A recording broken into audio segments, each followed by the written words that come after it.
आज आपण एकदम खरपूस अशी भाजलेली आणि टम्म फुगलेली तिळाची पोळी कशी करायची ते बघणार आहोत. मकर संक्रांत स्पेशल आज आपण तिळाच्या पोळीची रेसिपी बघणार आहोत. एकदम साध्या सोप्या पद्धतीने मी इथं स्टेप बाय स्टेप सर्व साहित्य आणि कृती दाखवलेली, त्याच्यामुळे व्हिडिओ शेवटपर्यंत नक्की बघा. नमस्कार, टेस्ट आणि बेस्टमध्ये तुम्हा सर्वांचं स्वागत आहे. चला तर मग आजच्या या रेसिपीला सुरुवात करूया. सर्वात आधी मी इथं एक बाउल घेतलंय, त्याच्यावरती चाळण ठेवूया. या ठिकाणी मी इथं 1 वाटी गव्हाचं पीठ घेतलंय, म्हणजे 240 ग्रॅम गव्हाचं पीठ आहे. अर्धी वाटी मैदा घेतलेला आहे आणि 6 चमचे मी इथं बेसन घेतलेलं आहे. बेसन ऑप्शनल आहे, नाही टाकलं तरी चालेल, पण थोडासा क्रिस्पीपणा येण्यासाठी मी इथं बेसनचा वापर केलेला आहे. अर्धा चमचा मीठ टाकायचं आहे आणि सर्व चाळून घेऊया.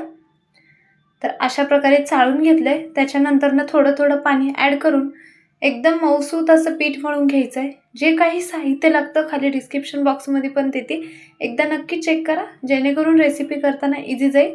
तर पीठ मळून झालं आहे, थोडंसं तेल टाकलेलं आहे आणि 1-2 मिनटं अशा प्रकारे मऊ अशी कणिक मळून घेतली आहे. झाकण ठेवूया आणि 10 मिनटं पीठ भिजायला ठेवून टाकूया. तर पीठ भिजतंय तोपर्यंत आपण इथं 1/3 कप म्हणजे 180 ग्राम मी इथं तीळ घेतलेला आहे. गावरान तिळाचा वापर केलेला आहे. तर पूर्णपणे कलर चेंज होईपर्यंत एक 4 ते 5 मिनटं एकदम मीडियम फ्लेमवरती तीळ भाजून घेतलेलं आहे. तीळ भाजून झालं आहे, त्याच्यानंतरनं अर्धा वाटी जी आहे ती मी तर शेंगाचा वापर केलेला आहे. शेंगा पण एक 3 ते 4 मिनटं मीडियम गॅस करून अशा प्रकारे भाजून घेतलेले.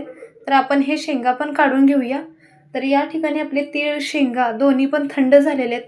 मिक्सरच्या जारमध्ये काढून घेऊया आणि याच्यामध्येच मी इथं 1 चमचा विलायची पावडरचा वापर केलेला आहे. ते टाकून झाकण ठेवूया आणि थोडंसं जाडसर असं वाटायचं आहे, एकदम बारीक करायचं नाही आहे आपल्याला. तर जाडसर असं वाटून घेतलं आहे, ते एका बाउलमध्ये काढते आणि यामध्ये मी इथं 1 वाटी गुळाचा वापर केला आहे, म्हणजे 240 ग्रॅम गुळाचा वापर केलेला आहे. तुम्हाला हवा असेल तर गूळ थोडं कमी जास्त करू शकता. सर्व प्रमाण एकाच वाटीच्या साहाय्याने मी घेतलेलं आहे. सर्व मिक्स करून घेऊया, म्हणजे ज्या प्रकारे आपण शेंगाच्या पोळीसाठी किंवा लाडूसाठी मिश्रण बनवतो ना, त्याच प्रमाणात बनवायचं आहे. फक्त तिळाचा वापर इथं जास्त प्रमाणात केला जातो. तर गूळ मिक्स करून झालेला आहे. झाकण लावून अशा प्रकारे थोडंसं जाडसर ठेवायचं आहे, जास्त पण जाडसर असं बारीक करायचं नाही आहे, नाहीतर पोळी फुटू शकते. आणि जास्त बारीक केला तर आपली जी पोळी आहे ती क्रिस्पी होत नाही आहे. तर राहिलेलं पण सर्व सारण मी इथं बनवून घेतलेलं आहे.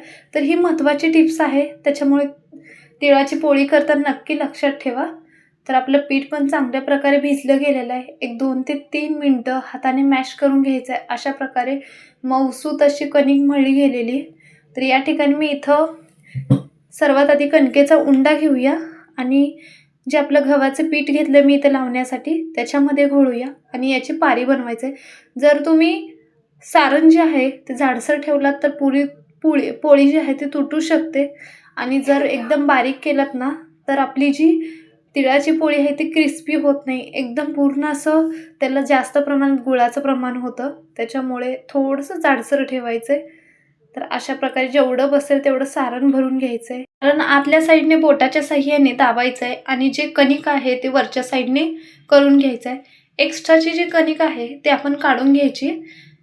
तर अशा प्रकारे करून घेते. जर तुम्हाला माझे व्हिडिओ आवडत असतील तर नक्की चॅनलला सबस्क्राईब करा, म्हणजे मी जेव्हा पण व्हिडिओ अपलोड करेल लगेच नोटिफिकेशन मिळून जाईल आणि माझा व्हिडिओ तुम्हाला समोर येईल. तर अशा प्रकारे भरल्यानंतर थोडंसं चपटं करायचं आहे आणि हाताने दाबायचं आहे, म्हणजे एकदम कडेपर्यंत सारण पसरलं जातं आणि पोळी अजिबात तुटत नाही आहे.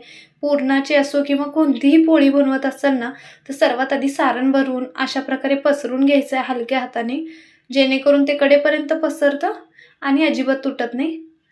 तर पसरून घेऊन अगदी हलक्या हाताने थोडं थोडं पीठ लावून मी इथं चपातीपेक्षा थोडीशी जाडसर अशी पोळी लाटते. जेवढं बसेल, जेवढं लाटलं जाईल तेवढं मी इथं पातळ लाटण्याचा प्रयत्न केलेला आहे. तर अशा प्रकारे आपली पोळी लाटून घेतली.